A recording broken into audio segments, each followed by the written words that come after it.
जिज्ञासु मित्रों, बहुत बहुत अभिनंदन है आपका हमारे चैनल दिव्य सृजन स्पिरिचुअल में। जैसा कि आपको पूर्व विदित है कि प्रत्येक दिवस रात्रि 9 बजे हम यहाँ पर लाइव चर्चा लेकर उपस्थित होते हैं और आज भी यह कार्यक्रम प्रारंभ हो चुका है। आज भी एक आध्यात्मिक विषय पर लेकर कि आत्मज्ञानी ना पाप करते हैं ना पुण्य करते हैं,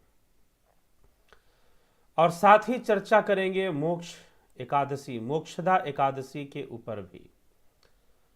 तो जिज्ञासुओं, बहुत बहुत अभिनंदन आप सभी का। जो मित्र पहले से प्रतीक्षा कर रहे थे, अब प्रतीक्षा का समय खत्म हो चुका है, कार्यक्रम प्रारंभ हो चुका है।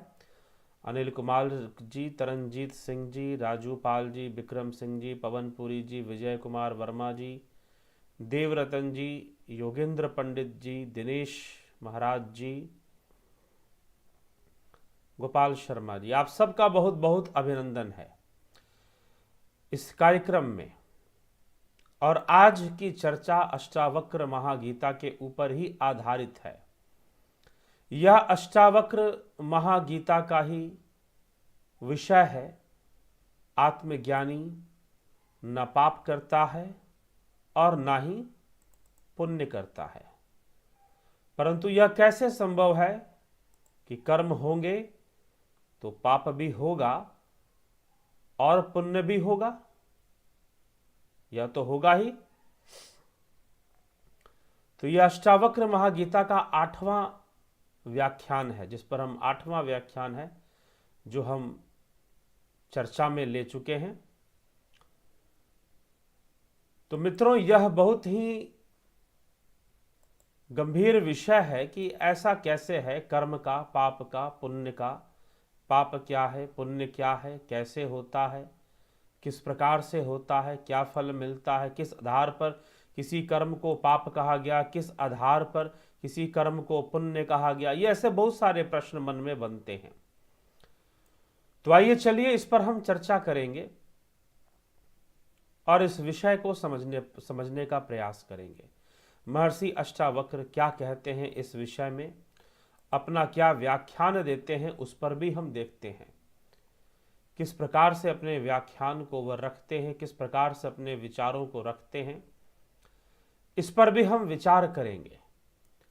तो महर्षि अष्टावक्र राजा जनक के बीच में चर्चा चल रही है। महर्षि अष्टावक्र ने परीक्षाएं ली राजा जनक की और परीक्षा खत्म हो गई। राजा जनक उत्तर दे रहे हैं और उत्तर देते हुए कहते हैं कि एक आत्मज्ञानी को, जो आत्मज्ञानी है, जो आत्मा की सर्वव्यापकता को जान चुका है, उसे कोई फर्क नहीं पड़ता कि वह भोग में है, वह भोगी रूप में दिखाई दे रहा है या वह साधु सन्यासी के रूप में दिखाई दे रहा है। हंतात्मगस्य धीरस्य खेलतो भोग लीलया नहीं संसार वाहिर कैर मुढ़े सह समानतः। अर्थात यथार्थ है कि भोग लीला से खेलते हुए आत्मज्ञानी वीर पुरुष की बराबरी संसार से लिप्त मूढ़ पुरुषों के साथ कदापि नहीं हो सकता, क्योंकि संपूर्ण भोगों को भोगते हुए भी आत्मज्ञानी उन भोगों में लिप्त नहीं होता, उनमें आसक्त नहीं होता। यही उसकी विशेषता है। यह सब तो अंतःकरण का ही गुण है। मन बुद्धि चित्त अहंकार के गुणों के कारण ही यह भोग हो रहे हैं। विचारों की तरंगे उठती हैं, फिर गायब हो जाती हैं, फिर चली जाती हैं। यह जो कुछ भी हो रहा है वह अंतःकरण की गति है, वह अंतःकरण के कारण हो रहा है।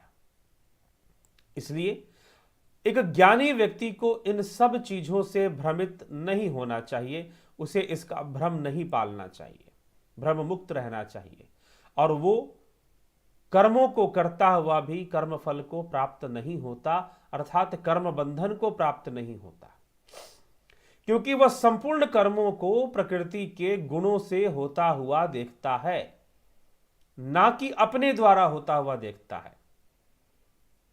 वह अपनी स्वयं को, अपने आत्मभाव को वह चित्तों के और मन के और विचारों की जो प्रवाह है उससे अलग कर लेता है, और अलग कर कर उसे इससे कोई प्रभाव ही नहीं पड़ता।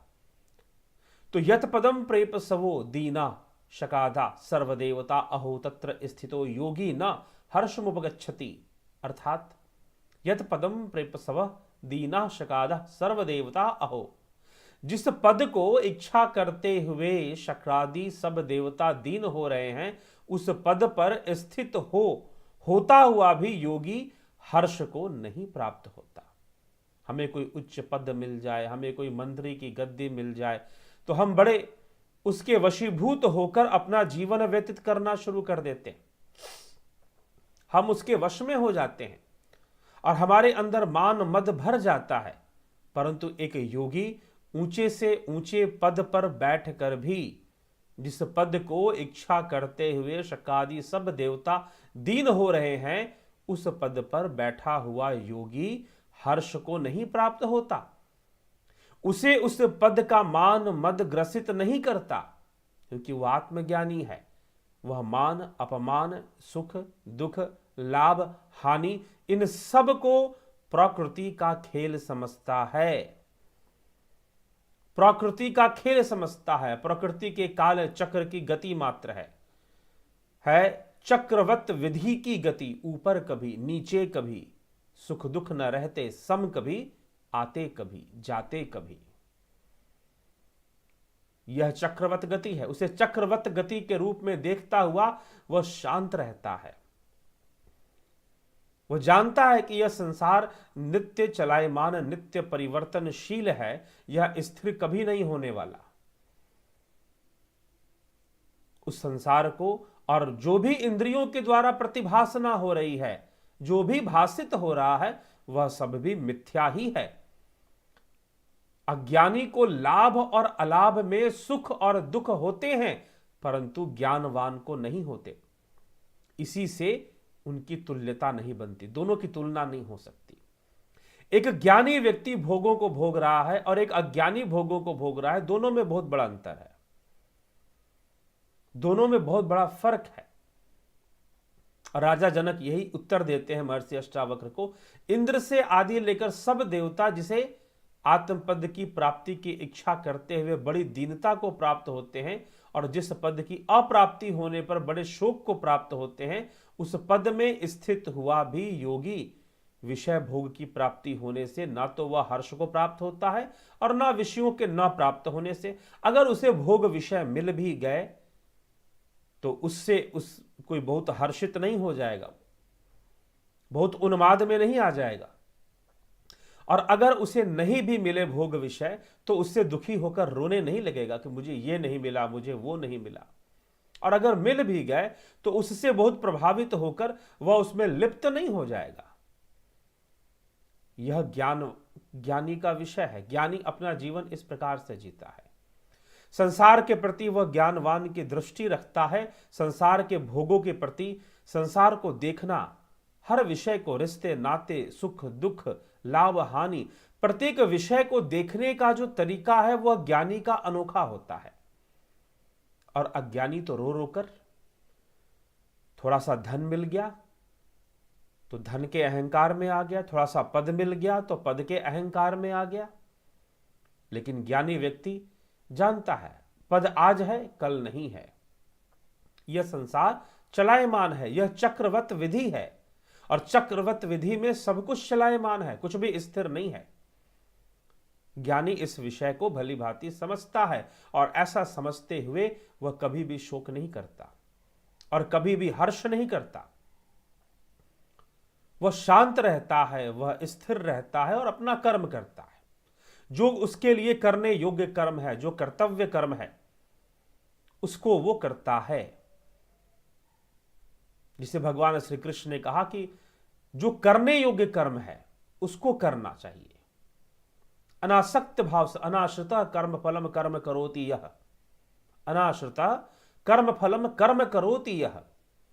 अनाश्रित कर्म फल पर अनाश्रित होकर फिर जो करने योग्य कर्म है उसको करो, फिर उसको करो। तो अब यहां पर यह चर्चा यहां आ जाती है, तज्ज्ञस्य पुण्य पापाभ्याम स्पर्श ही अंतः न जायते नहीं आकाशस्य धूमेन दृश्यमाना अपि संगति। उस पद को जानने वाले अंतःकरण का पुण्य और पाप के साथ संबंध नहीं है, क्योंकि आकाश का संबंध देखा जाता हुआ भी धूम के साथ नहीं है। सारे तारे गण तो आकाश में दिखाई देती हैं, फिर भी उनका अस्तित्व आकाश से भिन्न नहीं होता है। सारे ग्रह आकाश के अंदर ही नजर आते हैं, परंतु वह आकाश नहीं होते, आकाश से अलग भी वो नजर आते हैं।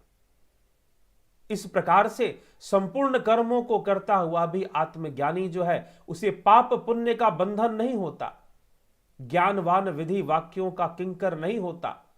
इसी वास्ते उसको पुण्य पाप भी स्पर्श नहीं कर सकते। जिस ज्ञानी ने तत्पद और त्वम पद के अर्थ को महावाक्य द्वारा भोग त्याग लक्षणा करके अभेद अर्थ को निश्चय कर लिया, उसके अंतःकरण के धर्म जो पुण्य और पाप है उनके साथ उसका संबंध किसी प्रकार नहीं होता,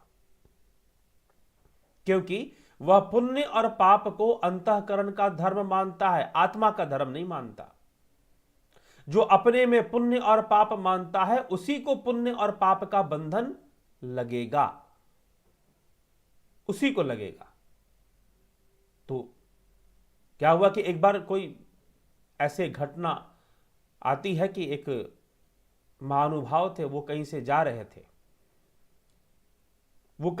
रहे थे तो उनको लगा कि चलो, खेतों के पास एक वृक्ष थी और उस वृक्ष के नीचे बैठकर वो विश्राम करने लगे। और बगल के खेत में एक किसान जो है वह खेत जोत रहा था, बैल बांध रखे थे उसने हल के साथ, दोनों बैल चल रहे थे और वह हल चला रहा था, खेत जोत रहा था, मेहनत कर रहा था, खेती कर रहा था। अब हुआ क्या कि अब जैसी बैल रुक जाते तो वह जो किसान था ना वो गालियां देता बैलों को, बहुत गालियां देता। और गालियां क्या देता कि भाई, अब गाली उसकी बड़ी विचित्र हो जाती किसान की।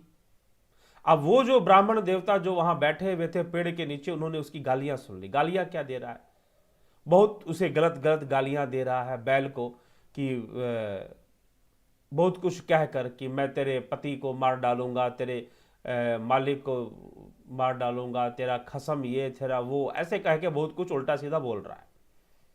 अब उल्टा सीधा बोल रहा है, उसके मालिक को मारने की बात कर रहा है, उस कभी बैलों के पति को मारने की बात कर रहा है और बैलों को तरह तरह की गालियां दे रहा है, डांट रहा है, फटकार रहा है और फटकारते हुए उन्हें गालियां भी दे रहा है। और गालियां किसको दे रहा है, जो बैलों का मालिक है उसी को दे रहा है,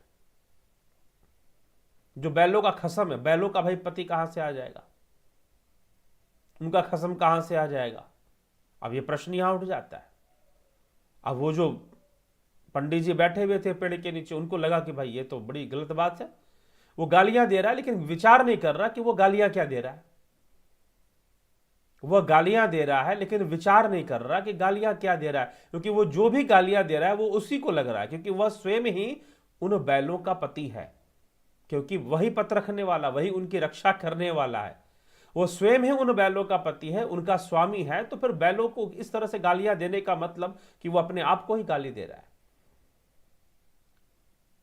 वो अपने आप को ही गाली दे रहा है। अब उन पंडित जी को रहा नहीं गया। उन्होंने क्या किया कि उस किसान से कहा कि भाई तुमको पता है कि तुम किसको गाली दे रहे हो, ये जो गालियां बक रहे हो बैलों को चिल्ला चिल्ला कर, या किसको बक रहे हो, तुम्हें खुद को पता है कि बके जा रहे हो। तो किसान ने सीधा उत्तर दिया कि मैं उसको बक रहा हूं जिसको गालियां समझ में आ रही हैं, जिसको ये गालियां समझ में आ रही हैं, मैं उसी को गालियां दे रहा हूं। अब पंडित जी हो गए चुप, ताकि भाई यहां से निकल लो। किसान ने अच्छा खासा जवाब दे दिया महात्मा जी को। अब वो वहां से निकल लिए। अब सोचा कि भाई यही है, कहने का मतलब यह है कि अंतःकरण के जो गुण हैं, अंतःकरण के जो गुण कर्मों का जो फेरबदल है, जो वृत्ति प्रवाह है, उससे मतलब नहीं रखता आत्मज्ञानी। वो चलता रहे, भोग भी आएंगे, वियोग भी आएंगे, पाप भी आएगा, पुण्य भी आएगा, ये चलता रहेगा। उसमें बंधना नहीं है, उसमें आसक्तियों को पालना नहीं है, कोई खुद का प्रयास नहीं है। जो करने योग्य कर्म सामने आ रहे हैं उसको किया जा रहा है। बस किसी के लिए हाथ पैर पकड़कर भागा नहीं जा रहा, दौड़ा नहीं जा रहा, और जो स्वाभाविक रूप से कर्म सामने आ रहे हैं उनका त्याग भी नहीं किया जा रहा। यहां पर दो स्थिति है, इसीलिए बंधन दोनों तरफ है। जब तुम सोचते हो कि तुम ये करोगे, वो करोगे, ऐसा करोगे, वैसा करोगे, तुम सिद्धि प्राप्त करोगे, तुम अखंड ब्रह्मचारी हो जाओगे, तुम ये कर लोगे, तुम वो, तो 50 तरह के बंधन तुमने खुद ही बना लिए अपने लिए, खुद ही बना लिए, स्वयं ही पैदा कर दिए बंधन। तो मित्रों, यह एक सोचने की हमें बात है। पाप है अथवा पुण्य है, दोनों ही बंधन है। पाप लोहे की जंजीर है और पुण्य सोने की जंजीर है, लेकिन बंधन दोनों ही है। सोने की जंजीर से बंधोगे तो तुम्हें थोड़ी सी संतुष्टि होगी कि मेरे पास इतना सोना है, मेरे पास इतना सोना है, बस तुम्हें यही संतुष्टि मिलेगी थोड़ी सी। लेकिन तुम बंधे हुए हो, तुम बंधन में हो, वो तो उससे भी बड़ा बंधन है, क्योंकि जो पाप का जो बंधन है वह थोड़ा सा तो तुम्हें दुख देगा, कष्ट देगा ही देगा। लेकिन अगर विवेक जागृत हो गया, विवेक जागृत हो गया, तो तुम पुण्य के बंधन से भी और पाप के बंधन से भी घबराओगे नहीं। विवेक का जागृत होना ही विशेष है।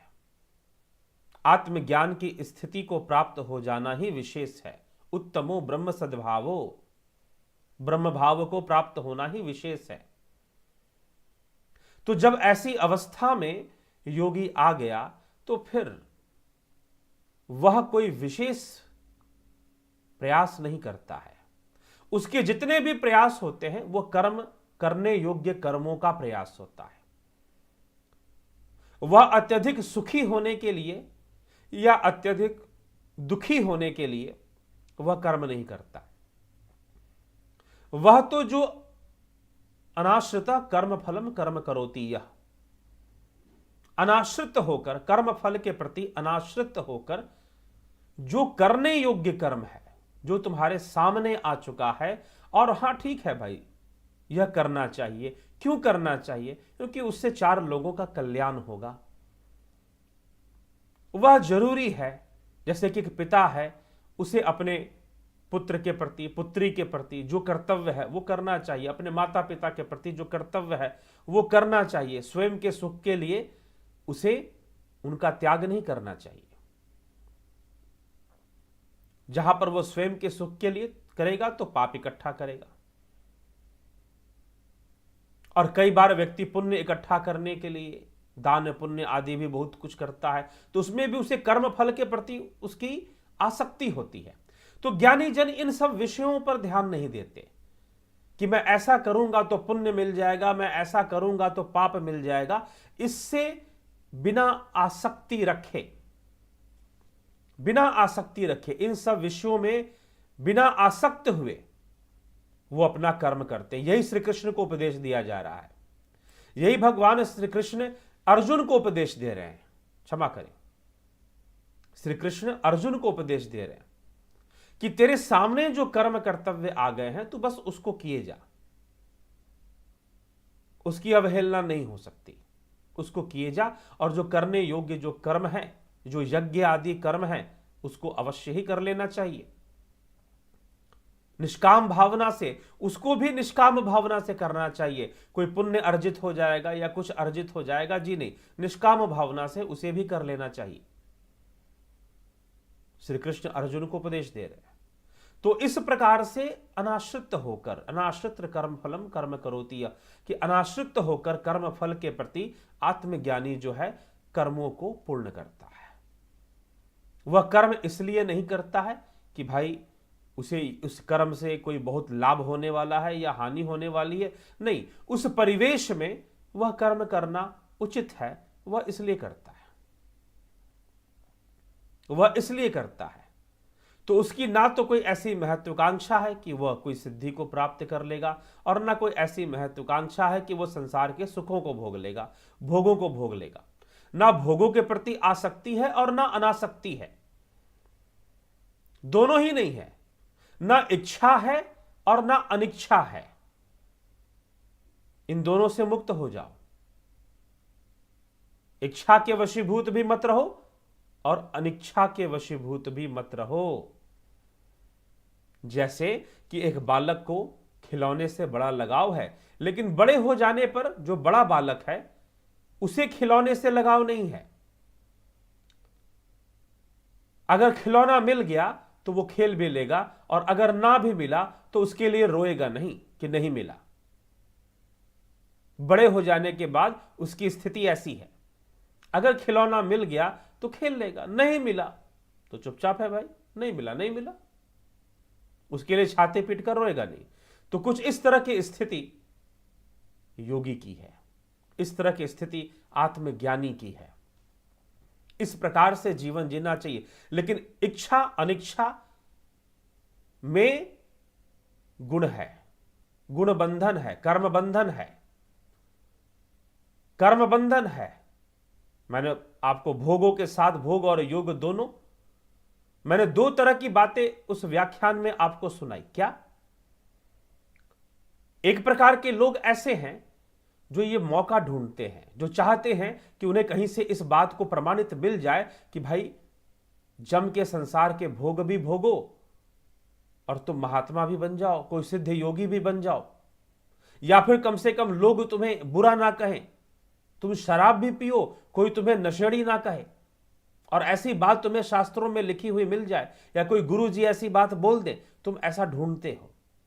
एक तो ये एक प्रकार के लोग हैं, और दूसरा कुछ ऐसे प्रकार के लोग हैं जिन्होंने विचारधारा भर दी कुछ लोगों के अंदर, कुछ शिष्य बना लिए और कहा कि भाई एक बूंद भी गिर जाएगा तो जीवन व्यर्थ है तुम्हारा। मैं सच्ची घटना जानता हूं ऐसी, एक शिष्य को उसके गुरु ने ऐसा ही कह दिया कि एक बूंद भी गिर जाएगा तो जीवन व्यर्थ है तुम्हारा, सारी शिक्षा दीक्षा तुम्हारी बेकार चली गई, समझो। और शिष्य जीवन तुम तो असफल हो गए, असफलता की घोषणा कर दी। अब शिष्य का कहीं पर एक बूंद गिर गया बेचारे का, करे क्या? प्रकृति के बहाव में गिर गया। अब जब गिर गया, अब शिष्य तो अपने प्रति ही घृणा भाव से, इन्फिनिटी कॉम्प्लेक्स से भर गया, हीन भावना आ गई उसके अंदर स्वयं के प्रति ही कि मैं तो खत्म हो गया, मैं तो बर्बाद हो गया, मेरी सारी साधना बेकार चली गई, मैं नष्ट हो गया। गुरु के बातों का ऐसा कुछ प्रभाव उसके ऊपर था, छोड़ दी उसने साधना वादना, आश्रम वाश्रम छोड़ दी, डिप्रेशन में चला गया, बाद में आत्महत्या कर लिया कि मैं गुरु आज्ञा पे नहीं चल पाया, मेरी तो एक बूंद गिर गई, बूंद ने सब कुछ बर्बाद कर दिया, जितनी साधना हुई थी उतनी भी बर्बाद हो गई। क्यों? इसलिए नहीं कि वो गिर गई, इसलिए क्योंकि उसकी बुद्धि वहां अटकी हुई थी, उसकी बुद्धि वहीं पर अटकी हुई थी। तो समस्या यहां पर है, बंधन में मत आओ, ना पाप के ना पुण्य के,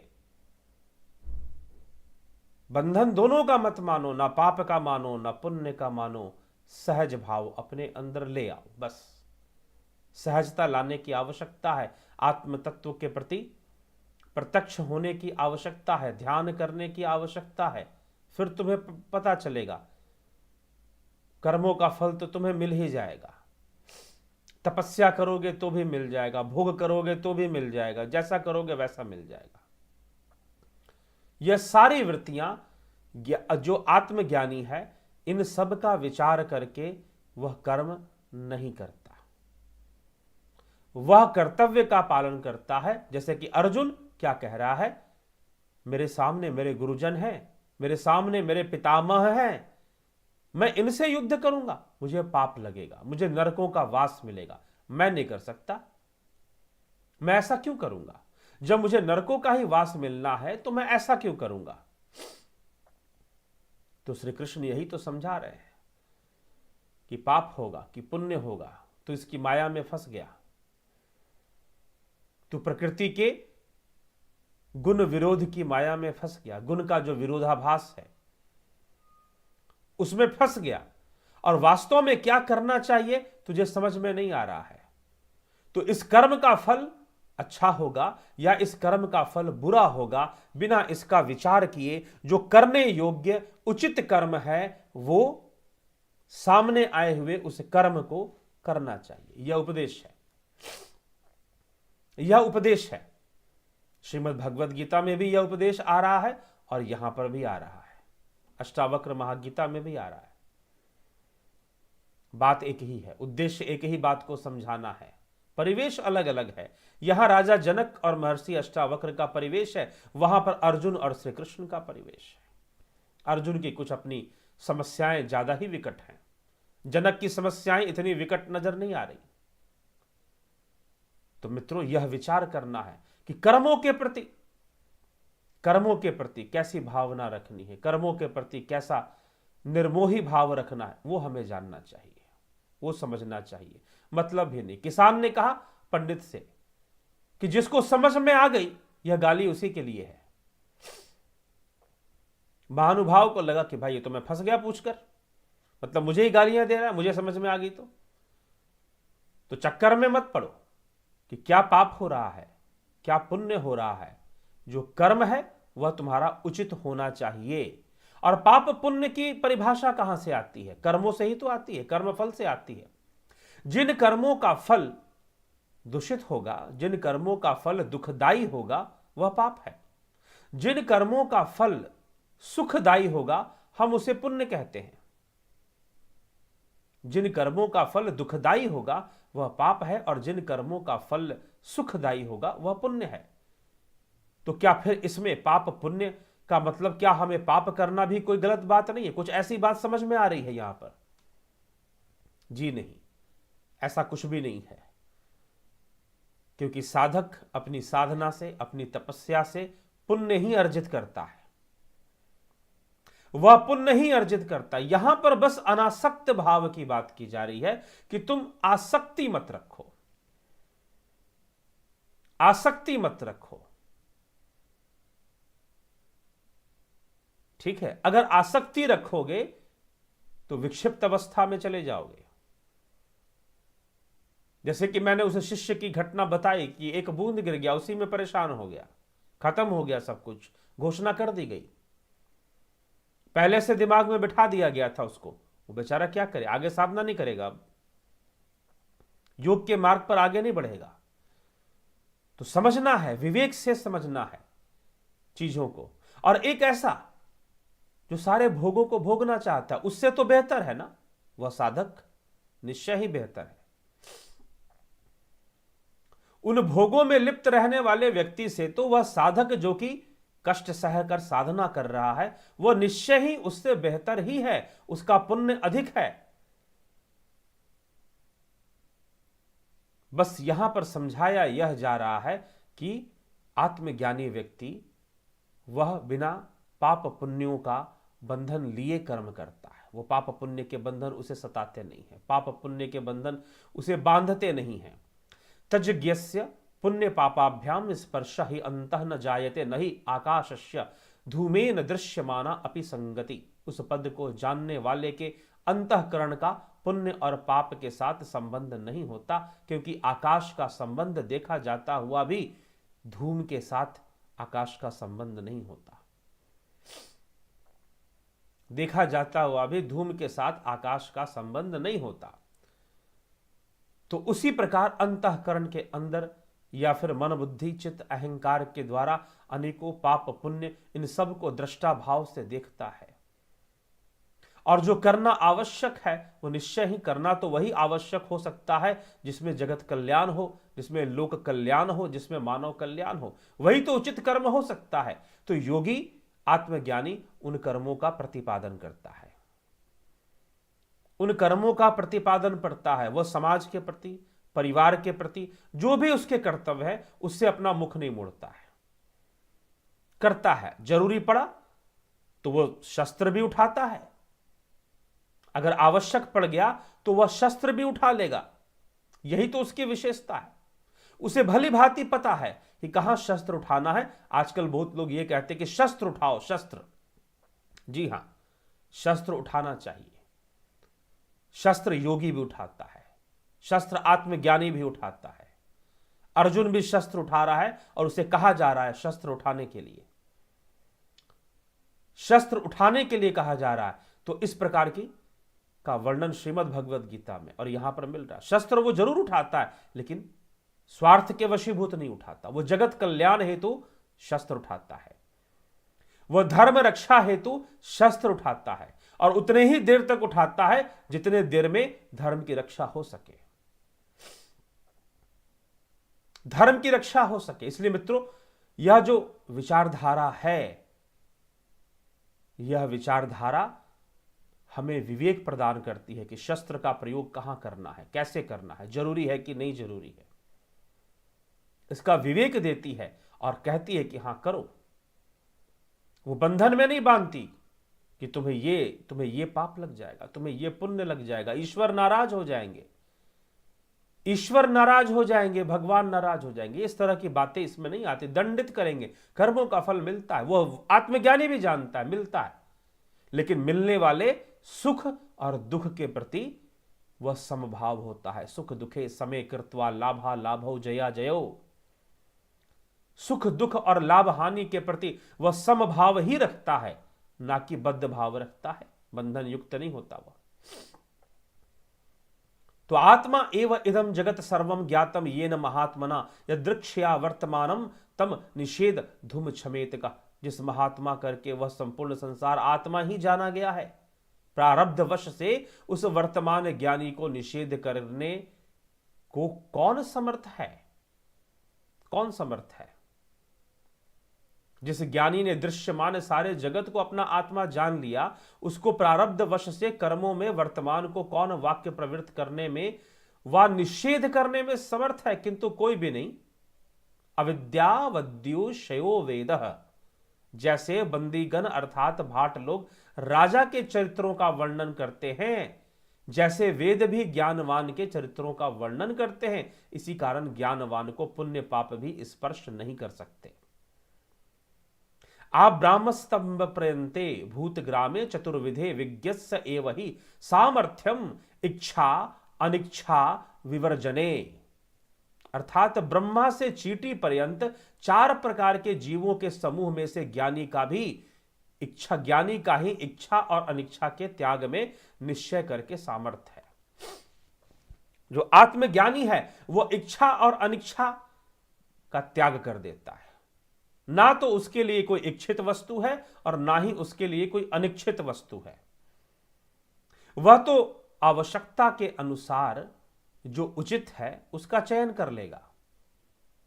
इच्छित और अनिच्छित का कोई मतलब नहीं है उसके लिए कि क्या इच्छित है और क्या अनिच्छित है। वह किसी वस्तु से घृणा नहीं करता और वह किसी वस्तु से मोह भी नहीं रखता। आत्मज्ञानी का जीवन कैसा? वह किसी वस्तु से, किसी व्यक्ति से, किसी वस्तु से घृणा भी नहीं करता और वह किसी वस्तु से मोह भी नहीं रखता।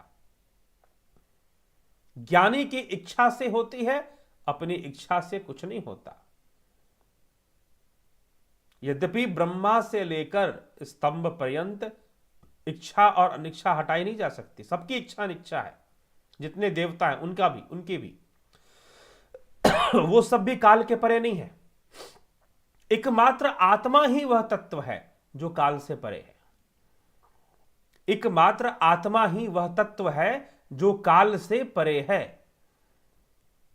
इसीलिए ब्रह्मा से लेकर स्तंभ पर्यंत इच्छा और अनिच्छा हटाई नहीं जा सकती, तथापि ब्रह्म ज्ञानी में इच्छा और अनिच्छा के हटाने की सामर्थ्य है। यह ब्रह्मज्ञानी का सामर्थ्य है। ब्रह्मज्ञानी और आत्मज्ञानी यहां पर पर्यायवाची ही समझे। इसी वास्ते यदृक्षा करके भोगों में प्रवृत्त होकर या कर्मों में प्रवृत्त होकर विधि निषेध का किंकर नहीं हो सकता। भेदा भेदो स्पदी गलितो पुण्य पापे विषर्णे माया मोहा क्षय मुपगतौ नष्ट संदेह वृते शब्दातीतम त्रिगुण रहितम प्राप्य तत्वबोधम निस्त्रय गुण्य पथि विचरताम को विधि को निषेधः। अर्थात जिस ज्ञानी के आत्मज्ञान के प्रभाव से भेद और अभेद ये दोनों वृत्ति ज्ञान शीघ्र ही नष्ट हो गए हैं, उसी के पुण्य और पाप भी नष्ट हो जाते हैं। उसके पुण्य पाप भी कोई मतलब लेना देना नहीं है। ये दोनों जिसके नष्ट हो गए हों, नष्ट हो जाते हैं, और माया का कार्य मोह भी नष्ट होगा। और शब्द आदि विषयों और तीनों गुणों से रहित, शब्दातीतम त्रिगुण रहितम अर्थात तीन गुणों से परे, भावातीतम अर्थात भावों से परे, भावों से परे, भावातीतम का क्या अर्थ होता है, आज इस पर हम और चर्चा करेंगे, भावातीतम विषय पर। तो भावातीतम भावनाओं से परे, तीनों गुणों से परे, त्रिगुण रहितम शब्दातीतम उस ब्रह्म के लिए कहा जा रहा है, उस आत्मा के लिए कहा जा रहा है। आत्मा के मार्ग में विचरता रहता है, उसके लिए ना कोई विधि है और ना कोई निषेध है, अर्थात उसके लिए कोई कर्म का कोई नियम नहीं होता और ना ही किसी कर्म का निषेध होता है। इसीलिए श्री कृष्ण कहते हैं अर्जुन तो योगी बन जा, तस्मात योगी भवार्जुन। योगी भवार्जुन एक योगी है जो जानता है शस्त्र कैसे चलाना है, कहां चलाना है। यह सनातन धर्म का सनातन व्याख्या है, सनातन विषय है। तो यह सब वाक्य अज्ञानी के प्रति है, ज्ञानी के प्रति नहीं, कि भेद क्या है, अभेद क्या है, इच्छा क्या है, अनिच्छा क्या है, पाप क्या है, पुण्य क्या है। यह सब किसके प्रति है? अज्ञानी के प्रति है, ज्ञानी के प्रति नहीं। तो यह हमें समझना चाहिए। प्रारब्ध है, ज्ञानी का भी प्रारब्ध है, अज्ञानी का भी प्रारब्ध है। अज्ञानी रो रो कर भोगेगा, कभी खुश होकर उछलना शुरू कर देगा, कूदना शुरू कर देगा, और कभी दुखी होकर डिप्रेशन में चला जाएगा, अवसाद से ग्रसित हो जाएगा। जो स्थिति अर्जुन की दिखाई दे रही है कुरुक्षेत्र की भूमि में, वैसी स्थिति को प्राप्त हो जाएगा। लेकिन जो ज्ञानी पुरुष है उसके साथ ऐसा नहीं होगा। उसे बड़े से बड़े पद पर बिठा दो, बड़े से बड़ा उसे धन दौलत दे दो, वो सब में एक जैसा ही रहने वाला है। दुख भी मिल जाए तो शांति से उस दुख को भी सहन कर जाएगा, सुख भी मिल जाए तो उसमें भी रह जाएगा। तो कारण अज्ञान के नाश समकाल ही ज्ञानी के शरीर इंद्रियादि का भी नाश हो जाता है क्या? शरीर रहेगा, कैसे? नष्ट नहीं होता कुछ भी। अंतःकरण में जो प्रारब्ध की जो वृत्तियां हैं, जो पिछले कर्म संस्कारों की वृत्तियां हैं, वो अपना काम करेंगी। ज्ञानी अपने आप को उससे अलग कर लेगा। कैसे? पहले तो साक्षी भाव ले आएगा, पहले तो दृष्टा भाव ले आएगा, फिर दृष्टा भाव को भी नष्ट कर देगा, दृष्टा दृश्य का विच्छेद कर देगा, और समझ लेगा कि भाई यह तो गुणों के वशीभूत प्रकृति के अंदर बहुत सारी क्रियाएं हो रही हैं, वो उसके वशीभूत नहीं हो पाएगा, और उसके सामने जो कर्म कर्तव्य है उसकी पालना करेगा। यह ज्ञानी की प्रवृत्ति है। ज्ञानी का संसार में इस प्रकार से रहना होता है। आकर दुनिया में बशर को रहना वाजिब किस तरह? जिस तरह तालाब के पानी में रहता है कमल। तालाब के पानी में कमल कैसे रहता है? तालाब के पानी में जो कमल है वह किस प्रकार से रहता है? तालाब के पानी की सतह से ऊपर, कीचड़ की सतह से ऊपर रहता है। कमल का पुष्प खिल जाता है और उसका जो मुख है वह सूर्य के रोशनी से खिल जाएगा, सूर्यास्त होते ही ढक जाएगा। पानी के अंदर जो गंदगी फैल रही है, जो जीव चल रहे हैं, बहुत कुछ चल रहा है, उसके प्रति वो अनासक्त रहता है, उससे मतलब नहीं रखता। वो ठीक है, वो प्रकृति की अपनी वृत्ति है, वो हो रही है, उसके लिए वो बहुत टेंशन नहीं लेता, बहुत चिंतित नहीं होता। तो आत्मज्ञानी का ऐसा स्वभाव आ जाता है, वो उसके प्रति जागृत हो जाता है। लेकिन मात्र कहने और सुनने से नहीं मित्रों, साधना, वास्तविकता, आत्मज्ञान की यह वास्तविकता तभी हमारे अंदर उतर सकती है जब हम सही तरीके से आत्मज्ञान की साधना करें, हम अंतर्मुखी होने की साधना करें। तभी जाकर यह संभव है कि हम इन विषयों को चरितार्थ कर पाए जीवन में, अन्यथा मुश्किल है, कठिन है। तो राजा जनक कहते हैं, आत्मानम अद्वयम कश्चित जानाति जगदीश्वरम यत वेति ततः सह कुरुते न भयम तस्य कुत्रचित्। कोई एक आत्मा अर्थात जीव को या स्वयं को, यहां पर आत्मनम शब्द स्वयं के लिए भी कहा जा रहा है, स्वयं के जीवत्व बोध के लिए भी किया जा रहा है। और ईश्वर को अद्वैत करता है, उस आत्मज्ञानी को जानता है, जिस कर्म को करने योग्य जानता है, उसको वह भय कहीं नहीं है। वह उस कर्म को करने में जो वह समझता है कि यह जो कर्म है यह उचित कर्म है, यह जगत कल्याण का कर्म है, यह मानव कल्याण का कर्म है।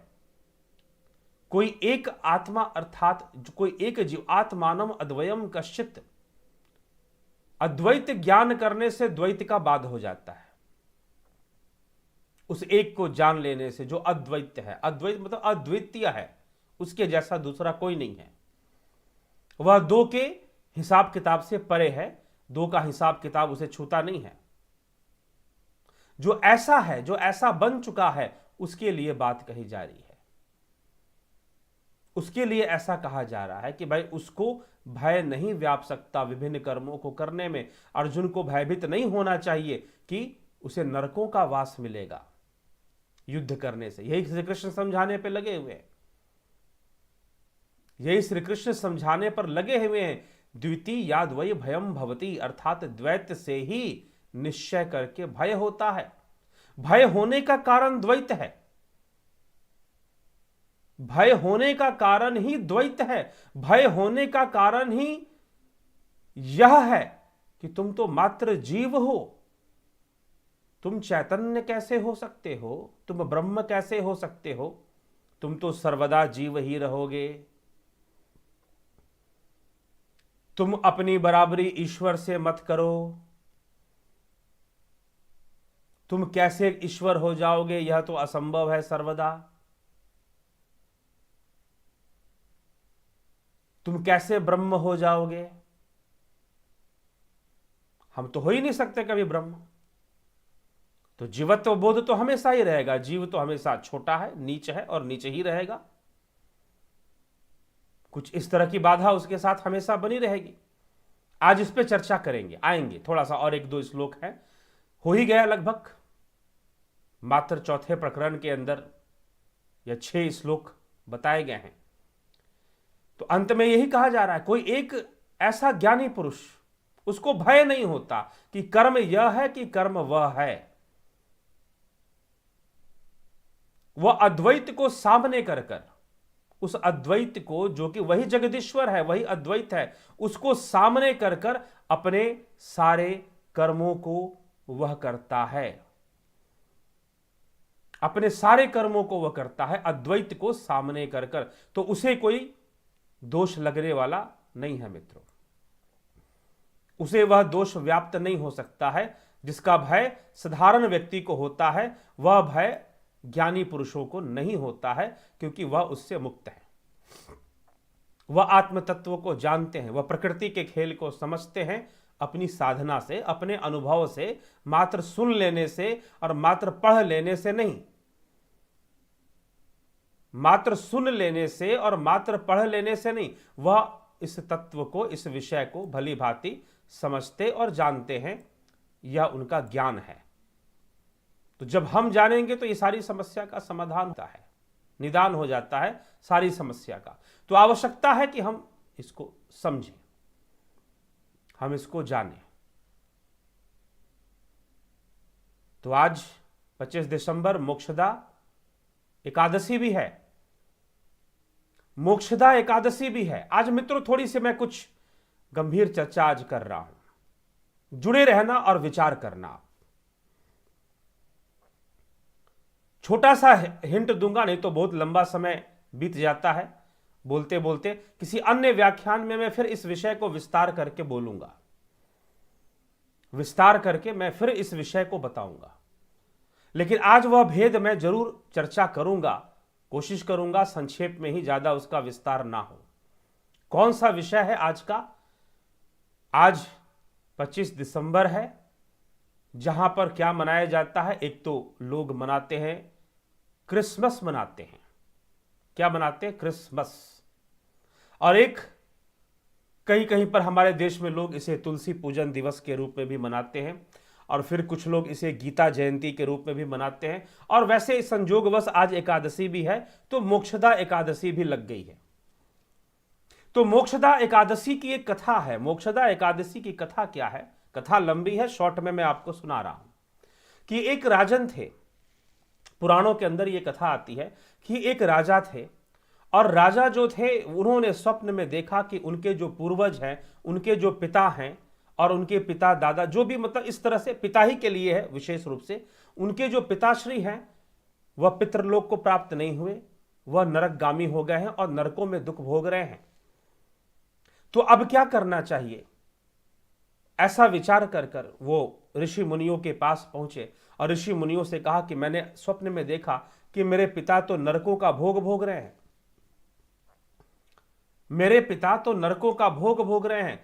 और ऐसा विचार कर कर जब वो गए तो उन्होंने कहा कि मुझे क्या करना चाहिए, उनकी मुक्ति के लिए मुझे क्या करना चाहिए। तो कथा आती है, इस कथा को आप अन्यथा ना लें, कथा को कथा ही समझे, और थोड़ा सा लेकिन उस कथा में विचार करने योग्य भी कुछ बातें हैं। तो राजन को उपदेश दिया गया कि आप जाइए, एक पर्वत मुनि हैं उनके पास जाइए, वही आपको, वो सिद्ध पुरुष हैं, ब्रह्म ज्ञानी हैं, वो आपको बताएंगे कि क्या करना चाहिए क्या नहीं करना चाहिए। वो चले गए, वो उस पर्वत मुनि के पास गए और पर्वत मुनि के पास जाकर पर्वत मुनि को सारी बात कह दी। मैंने स्वप्न में देखा कि मेरे पिताश्री नरकों का भोग भोग रहे हैं, तो उनकी मुक्ति के लिए मैं क्या करूं, मुझे क्या करना उचित है। ऐसे करके प्रश्न पूछ दिया। प्रश्न पूछा तो पर्वत मुनि ने कहा कि देखो, तुम्हारे पिता से कुछ कर्म है, कर्म हुआ है, और वो उस कर्म के कारण वो अभी नरक में चले गए हैं, उनको एक श्राप भी लगा है जिस कारण से वो नरक में चले गए हैं। तो कौन से नरक में चले गए हैं? कर्म उनसे क्या हुआ था कि उन्होंने अपनी पत्नी के प्रति उसकी बिना इच्छा का ध्यान रखे हुए उन्होंने कर्म किया, कुछ अपनी पत्नी की अवहेलना कर कर उन्होंने ब्रह्मचर्य का पालन किया, या उनकी कोई सौतन थी जिसके कहने पर उन्होंने अपनी पत्नी की इच्छाओं को, जो कि एक साधारण सी इच्छा है उसके, जो कि इस हर स्त्री के अंदर, तो वो उस इच्छा को पूर्ण नहीं किया, इस कारण से उसे श्राप लग गया है और वो नरक में। चलो जो भी कथा हो अलग बात है। इसका उपाय क्या है? इसका उपाय है कि भाई तुम मोक्षदा एकादशी का व्रत करो, और मोक्षदा एकादशी का व्रत कर कर तुम्हारे पिता का त्राण हो जाएगा, उस लोक से मुक्ति मिल जाएगी।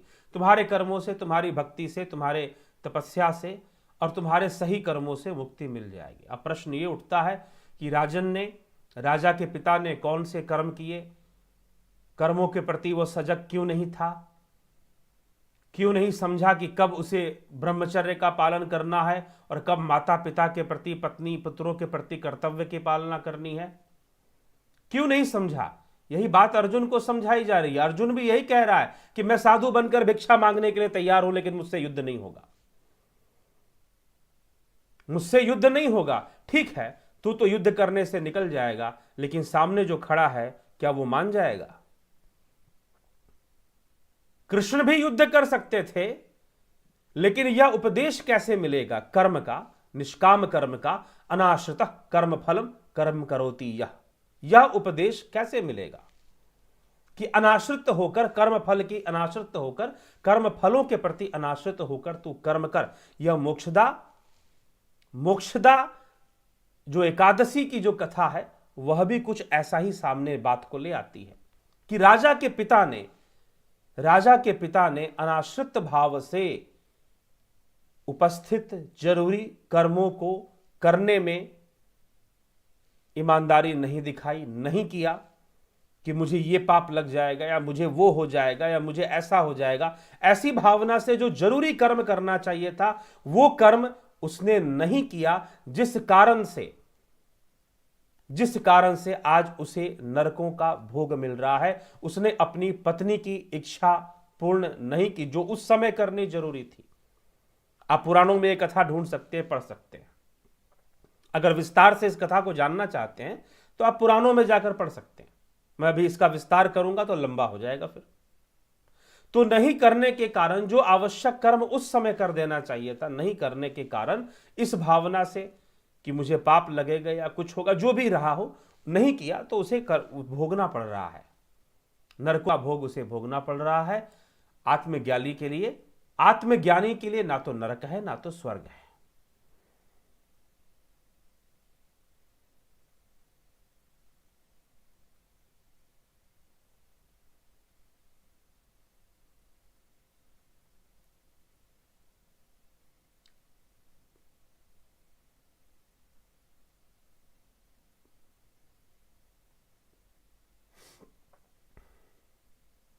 आत्मज्ञानी के लिए ना तो नरक है और ना ही स्वर्ग है। ठीक है मित्रों, थोड़ी सा व्यवधान आ जा रहा है कनेक्शन में, इसलिए रुक गया हूं मैं।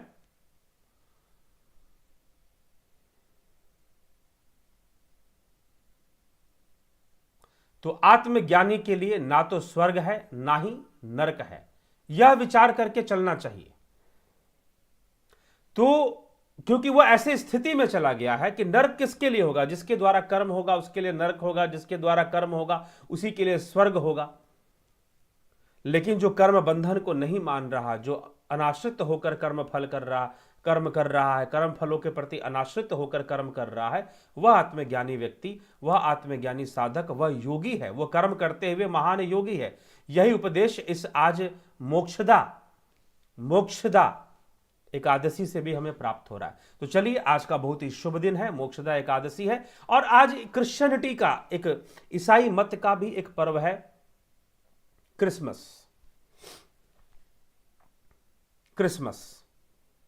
तो अब क्रिसमस को लेकर इस पर भी आज मैं थोड़ा आपसे जरूर बोलूंगा, थोड़ा वार्तालाप आज इस पर भी हो जाए। कभी मैं कोशिश करूंगा कि बाद में भी इस पर मैं ले आऊं। बहुत कुछ खत्म हो चुका है, लेकिन जो भी बचा हुआ है लोग मनाते हैं, एंजॉय करते हैं। पूरे विश्व भर में सब मना रहे हैं ऐसा तो नहीं है, लेकिन फिर भी बहुत सारे लोग इस पर्व को मनाते हैं। वह ईसा मसीह के जन्म दिवस को मानकर मनाते हैं। अब बहुत सारी बातें हैं, बहुत सारे तथ्य हैं इस चीज को लेकर, क्योंकि जो ग्रंथ लिखे गए, जो बाइबल आदि जो ग्रंथ लिखे गए, बहुत बाद में लिखे गए। ईसा मसीह जिसको कहा जाता है उसके जाने के बहुत बाद लिखे गए। तो कुछ विद्वान ऐसे भी हैं जिनका मानना है कि ईसा मसीह नामक कोई व्यक्तित्व कभी हुआ ही नहीं, कोई व्यक्तित्व कभी हुआ ही नहीं, वो सारी घटनाएं कभी घटी ही नहीं। यह तो बहुत बाद में जिसके बारे में लिखा जा रहा है, जिस ईसा के बारे में लिखा जा रहा है, जिस जीसस के बारे में लिखा जा रहा है बाइबल के अंदर, बाइबल खुद उस काल में नहीं लिखी गई। लगभग जो है 300-400 वर्ष बाद जो है इसकी रचना हुई। तो 300-400 वर्ष में पता नहीं कथाएं क्या से क्या हो जाती हैं, कहानियां क्या से क्या बन जाती हैं, इस तरह से भी बातें कह दी जाती हैं। तो ईसा हुए या नहीं हुए यह बात अलग है, लेकिन एक बात मैं आपको आज बता रहा हूं, ध्यान से सुनना, आप पकड़ने का प्रयास करना। हो सकता है कि मेरी बात कुछ लोगों को थोड़ी बुरी लग जाए, कुछ लोगों को थोड़ी बुरी लग जाए, जिनको सीधी सीधी बात समझ में नहीं आती है, लेकिन पकड़ने का आप प्रयास करना तो समझ जाओगे। यूरोप का अंधकार युग, डार्क एज ऑफ यूरोप क्या था? Dark age of Europe was the gift of Christianity. क्या था? क्रिश्चियनिटी का एक गिफ्ट था, जहां पर लोगों की बुद्धि एकदम जम गई। जो करेगा वो जीसस क्राइस्ट करेंगे। वो पूरी तरह से मन बुद्धि को, आज जो लोग कहते हैं ना कि मन बुद्धि समर्पित कर दो, सब कुछ छोड़ दो, दिमाग लगाना बंद कर दो, सब कुछ खत्म कर दो। तो यूरोप की जनता ने, यूरोप के लोगों ने अपनी मन बुद्धि धन सब कुछ अर्पित कर दिया, सब कुछ समर्पित कर दिया, और कहां पहुंच गए? डार्क एज ऑफ यूरोप में। कहां पहुंच गए? डार्क एज ऑफ यूरोप में पहुंच गए। तो आप भी क्या डार्क एज में जाना चाहते हैं? मेरा एक प्रश्न है। डार्क एज हमारे देश में भी रहा है, ऐसी बात नहीं है, थोड़ा सा आया है अंधकार युग, समझने की आवश्यकता है। समझने की आवश्यकता है। इसलिए आज मैं विचार दे रहा हूं, संकेत मात्र दूंगा, विस्तार से नहीं बताऊंगा। किसी और व्याख्यान में आऊंगा तो विस्तार से बताऊंगा, इसी विषय पर चर्चा ही लेकर आऊंगा। दार्शनिक चर्चाओं में दो विभाजन है, दो विभाजन है दार्शनिक चर्चाओं में। एक विभाजन है शंकर से पूर्व और एक विभाजन है शंकर से बाद।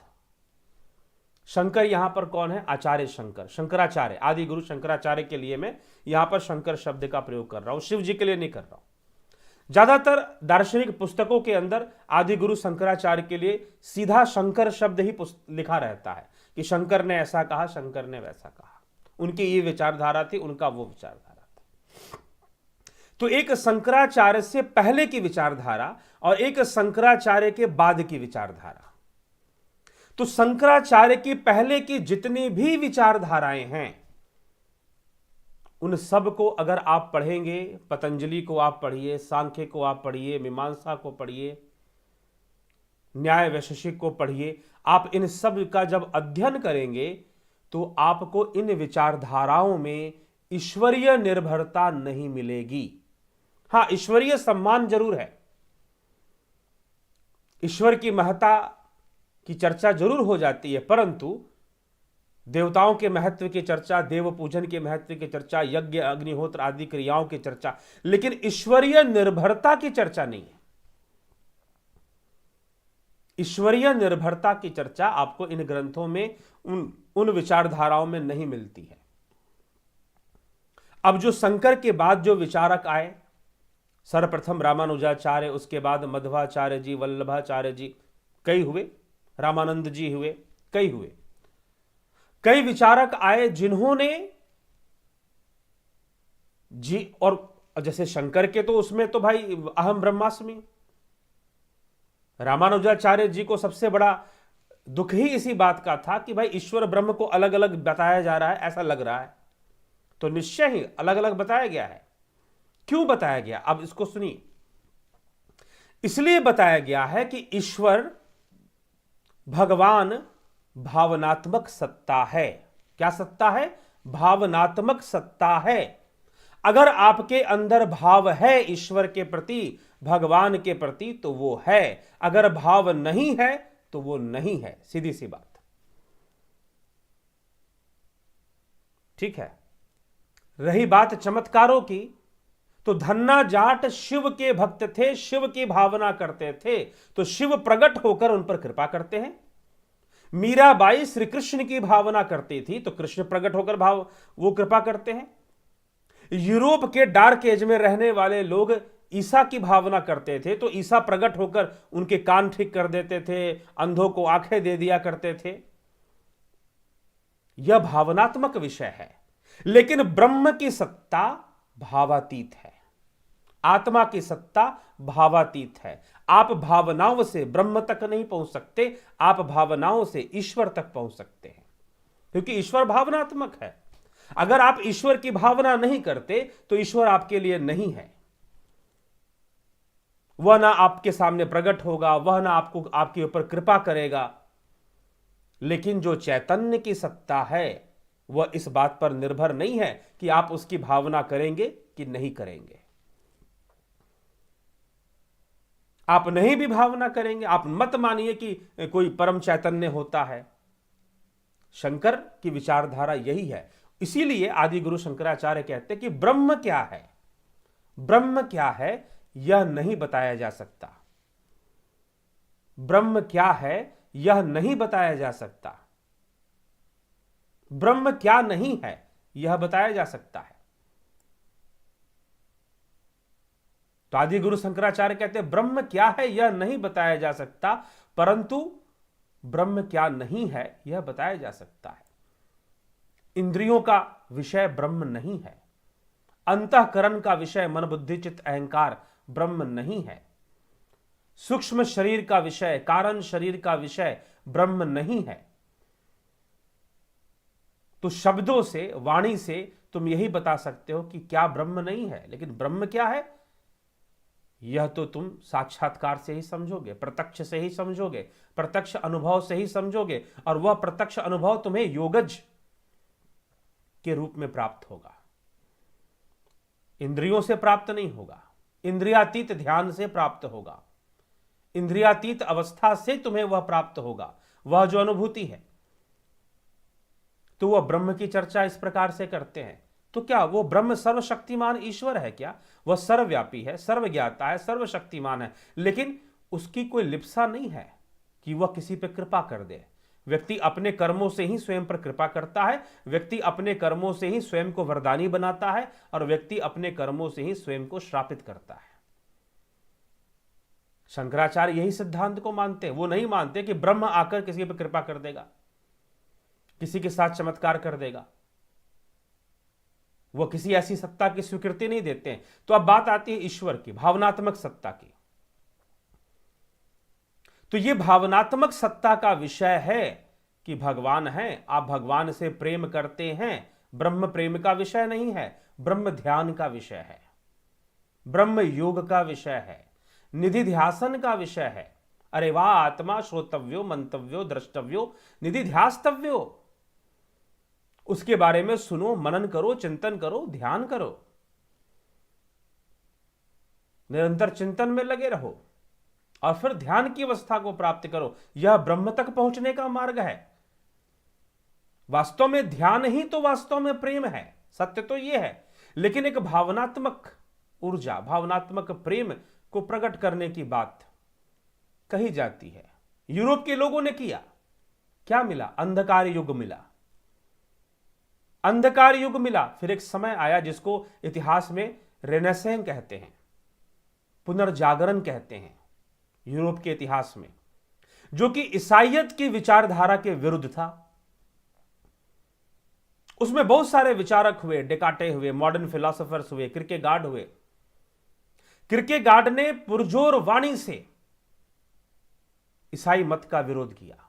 किरकेगार्ड एक पुरजोर वाणी से, अपने पूरे बल से उन्होंने ईसाई मत का विरोध किया। कहा कि मैं गॉड को मानता हूं, लेकिन मैं ईसाइयत को नहीं मान सकता, क्योंकि वह लोगों को कमजोर बना रही है, लोगों की बुद्धि खराब कर रही है, वह उन्हें अपाहिज बना रही है, मानसिक रूप से अपाहिज, मानसिक रूप से उन्हें अपाहिज बना रही है। कौन सी वस्तु? ईश्वर पर निर्भरता। और यह विषय कि जीव तो कभी ईश्वर हो ही नहीं सकता, तुम ऐसा सोच भी कैसे सकते हो? तर्क देने वाले एक व्यक्ति मिल गए, नहीं नहीं, ये तो जीव ईश्वर हो जाएगा। अरे बाप रे, नहीं नहीं, कभी नहीं हो सकता, असंभव है, हो ही नहीं सकता जी। जीव जीव ही रहेगा, ईश्वर तो ईश्वर ही रहेगा। ईश्वर कहां और जीव कहां, दोनों एक कैसे हो जाएंगे भाई? इतना अंतर, इतना अंतर। यह विचारधारा हमारे पुराने विचारधाराओं में नहीं मिलती है।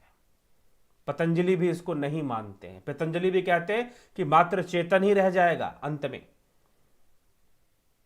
लय होगा, चित्त का संपूर्ण विलय होगा, इसीलिए तो कैवल्य होगा,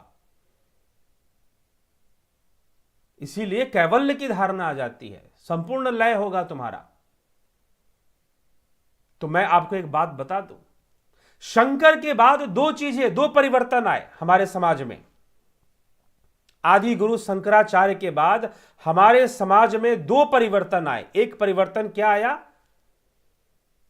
एक परिवर्तन आया विचारधारा में परिवर्तन, कि जीव कभी ब्रह्म नहीं हो सकता, वो ब्रह्म नहीं है, वो सर्वदा ब्रह्म से अलग है, वह ब्रह्म पर, वह ईश्वर पर निर्भर है।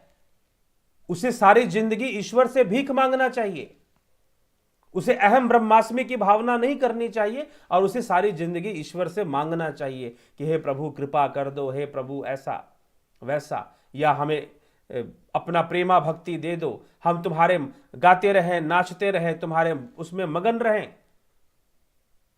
और आने वाले आते रहें, मार मार कर जाते रहें। अभी किसी ने, विजय कुमार वर्मा जी ने शायद प्रश्न किया था मुझसे कि हिंदुओं के नरसंहार के ऊपर बोले। सुन लो, आज थोड़ा सा बोलूंगा, ज्यादा नहीं, ज्यादा नहीं, बहुत फर्क है। ये जो अष्टावक्र महागीता की जो चर्चा चल रही है, क्या समझ पा रहे हैं आप? क्या समझ पा रहे हैं? वह दौर था जब बाहर से आक्रमणकारी मोहम्मद बिन कासिम, बाबर, गजनवी और पता नहीं क्या क्या अनेकों नाम है। मैं वह विषय लेकर आज नहीं आया था, इसीलिए मैं रटकर भी नहीं आया हूं कि कौन कौन थे। ये थोड़ा बहुत देख लेता कि कौन कौन से आक्रमणकारी थे। वो आए, मोहम्मद गौरी लूट कर गए, तुम्हें मार कर गए, तुम्हें काट कर गए, तुम भक्ति कर रहे थे, तुम नाच नाच गाकर तुम भगवान बचाएंगे, ईश्वर बचाएंगे। अरे भैया, जो तुम्हारे सामने कर्म आया था वो तुम्हें करना चाहिए था। एक समय और आक्रमण हुआ था सिकंदर का, उस समय चाणक्य ने सेना खड़ी कर दी थी। सोच लो वो कितना पुराना समय था। तो युवा साधु बन रहा था कटोरा लेकर। आवश्यकता थी कि संगठित होकर आक्रमणकारियों का सामना करो, शस्त्र उठाओ, और तुम तो साधु बनने में लगे हुए थे। तो ईश्वर निर्भरता वास्तव में एक बीमारी है, एक रोग है। हां, साधना पर निर्भरता, योग पर निर्भरता रोग नहीं है, वह तो शक्ति का संचय है। योग के द्वारा आत्मबल का संचय होता है, मनोबल का संचय होता है। ऐसे कई अभियान चले हमारे देश के अंदर। सन्यासी विद्रोह का नाम आपने सुना होगा। सन्यासी विद्रोह बंगाल के अंदर चला था, जहां से वंदे मातरम निकला था। वंदे मातरम का जो उद्घोष हुआ था उन सन्यासियों के द्वारा हुआ था, सन्यासी विद्रोह। श्री कृष्ण अर्जुन को क्या समझा रहे हैं? तुम गीता पढ़कर सन्यास कैसे ले लेते हो भाई? समझ में नहीं आती बात। तुम्हें गीता पढ़कर यह विचारधारा कैसे आ जाती है कि तुम जो है चारों तरफ से मुख मोड़कर बैठ जाओगे गुफा के अंदर? जी नहीं, साधना करो, योग बल पैदा करो, और जो आवश्यक कर्म तुम्हारे हैं उन्हें अनासक्त भाव से करो कि तुम्हें पाप लगेगा या पुण्य लगेगा, इसकी बिना चिंता किए जो जरूरी कर्म है उसे करो, उसे करो। जो आवश्यक कर्म है उसे करो। तुम्हारे घर के अंदर सांप घुस गया है, जहरीला विषैला सर्प। घर में छोटे छोटे बच्चे हैं, ठीक है, सांप को मारोगे? मुझसे किसी ने पूछा कि अगर हम सांप को मार देते हैं, अभी मेरे ख्याल से कुछ व्याख्यान पहले मैंने इस पर चर्चा भी की होगी, कि अगर हम सर्प को मार देंगे तो क्या हमें पाप लगेगा? मैंने सीधा उत्तर दिया, बिल्कुल पाप तो लगेगा। 100% तुम्हें पाप लगेगा। लेकिन अगर उस सर्प के दंश से तुम्हारा कोई पुत्र मरता है, परिवार का सदस्य मरता है, तो उसका पाप भी तुम्हें ही लगेगा, क्योंकि तुम्हारा कर्तव्य था उनकी रक्षा करना। वो तुम्हारे सामने कर्म था। तुम्हें कोशिश करना चाहिए था कि सांप घर से बाहर निकल जाए। अगर कोई उपाय नहीं है, कोई उपाय नहीं है, तो बिना पाप पुण्य की चिंता किए अनाश्रित होकर तुम्हें वह कर्म कर देना चाहिए था। यही पांडवों को करना पड़ा। यही श्री कृष्ण अर्जुन को समझा रहे हैं। कोई उपाय नहीं बचा है। दुर्योधन को समझा समझा कर थक गए हैं। द्वारकाधीश स्वयं दूत बनकर गए, शांति दूत बनकर, छोटे बनकर गए। दुर्योधन सिंहासन पे बैठा हुआ है, श्री कृष्ण उसके सामने नीचे खड़े हैं, याचक बनकर याचना कर रहे हैं कि दे दो केवल 5 ग्राम, रखो अपनी धरती तमाम, हम वही खुशी से खाएंगे, परिजन पर असी न उठाएंगे। दुर्योधन वो भी दे न सका, आशीष समाज की ले न सका, उल्टे हरि को बांधने चला, जो था असाध्य साधने चला। कोई विकल्प नहीं छोड़ा दुर्योधन ने युद्ध के अलावा। तो जब उस सांप ने, उस विषैले सर्प ने कोई विकल्प नहीं छोड़ा, तो क्या करोगे? तुम्हारा कर्तव्य बन जाता है कि तुम उसे मार दो। नहीं मारोगे तो वह तुम्हारे परिवार के लिए, तुम्हारे घर के छोटे छोटे बालकों के लिए हानिकारक है।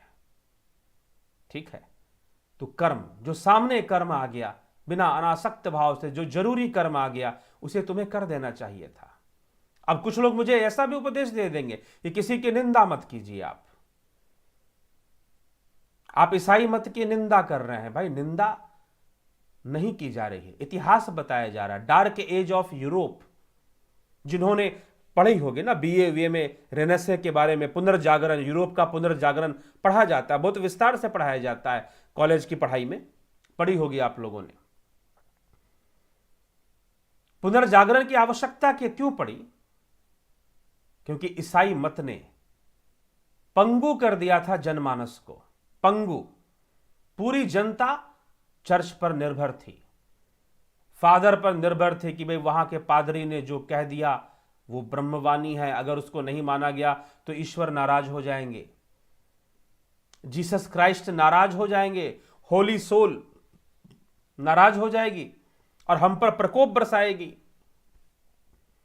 ऐसा भय पैदा कर दिया गया, भय से लोगों को भर दिया गया। मित्रों, वह तब नहीं, आज भी होता है। आज मैं आपके कमेंट्स ज्यादा नहीं पढ़ने वाला क्योंकि समय काफी निकल रहा है, लेकिन यह चर्चा भी जरूरी है। आज क्रिसमस है, क्रिश्चियनिटी के इतिहास को जरा झांके। अब हमारे देश के अंदर शंकराचार्य के बाद जो मत आया, जो आक्रमणकारी आए, जिनको आप खलीफा कहते हो, बादशाह कहते हो, वो जो आए, उनके साथ उनके फिलोसोफर भी आए, उनके साथ उनके विचारक भी आए जो उनको एडवाइस दिया करते थे। उन्होंने पुरजोर विरोध किया इस बात का कि भाई आदमी अल्लाह नहीं हो सकता ना, कैसे हो सकता, हो ही नहीं सकता। तो जो शंकर के बाद जो विचारक हुए उन पर इसका प्रभाव दिखाई देता है, उन पर इनका पुरजोर प्रभाव दिखाई देता है। तभी वो कहते हैं कि जीव और ब्रह्म एक नहीं है और ना हो सकता है। तो उस परिवेश से खुद निकलो, सीना तान कर खड़े हो जाओ और अपने कर्म पर विश्वास करो। ब्रह्म तुमसे अलग नहीं है, आत्मा तुमसे अलग नहीं है, आत्मा ही अयमात्मा ब्रह्म और अहम ब्रह्मास्मि की भावना विवेक चूड़ामणि में आदि शंकर करते हैं। पतंजलि तुम्हें सिद्धि का विषय समझाते हैं, विज्ञान समझाते हैं। तुम सिद्ध हो जाओ, तुम स्वयं सामर्थ्यवान हो, संपूर्ण ईश्वरीय सामर्थ्य तुम्हारे भीतर है, कहीं ऊपर नहीं है, किसी ऊपरी आकाश में कोई लोक में नहीं बैठा हुआ। तुम्हारे भीतर संपूर्ण ईश्वरीय सामर्थ्य है, तुम उसको जागृत करो, यह पतंजलि का उपदेश है। तुम ईश्वर पर भिखारी बनकर निर्भर हो जाओ और तुम भगवान से भीख मांगते रहो सारी जिंदगी, रो रो कर आंसू बहाते रहो। जब तुम्हें तलवार लेकर लड़ना चाहिए था आतताइयों से, तो तुम कृष्ण कृष्ण कहकर रो रहे थे। कृष्ण ने तुम्हें कब कहा था कि तुम रो भाई? तुम्हें कृष्ण ने कब कहा था कि तुम रोते रहो उसकी याद में?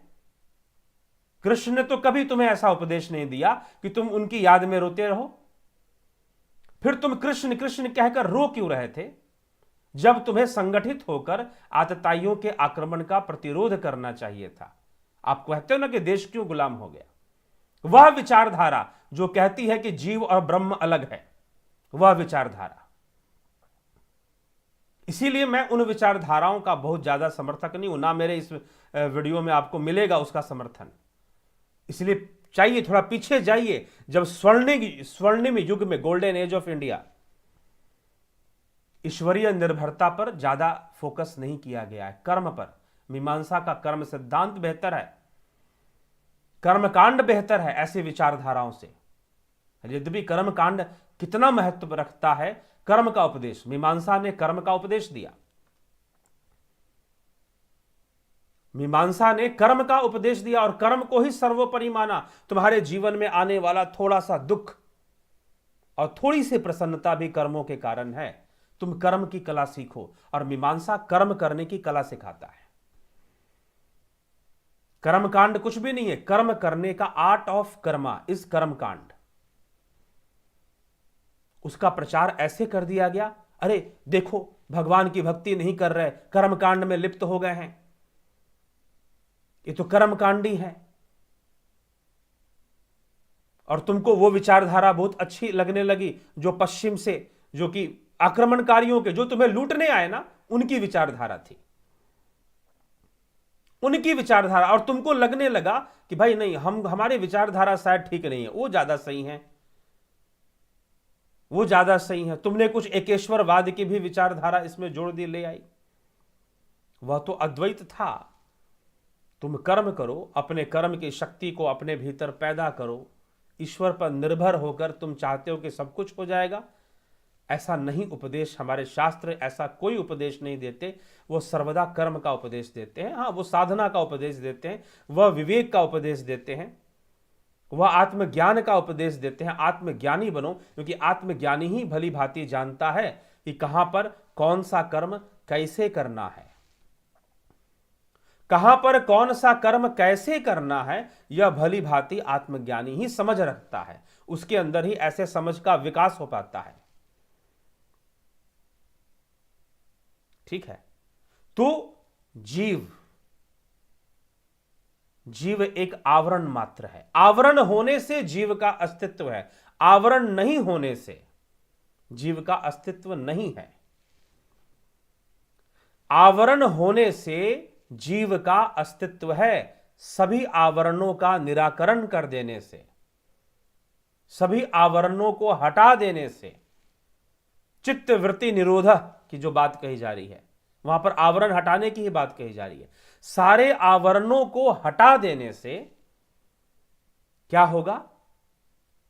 कोई जीव फिर रहने वाला नहीं है, किसी जीव का अस्तित्व फिर रहेगा ही नहीं, क्योंकि जीव आवरण युक्त है। जब तक आवरण है तब तक जीव है, आवरण नहीं तो फिर जीव नहीं। और कर्म का सिद्धांत, तुम सिद्ध हो सकते हो, तुम ब्रह्म ही हो।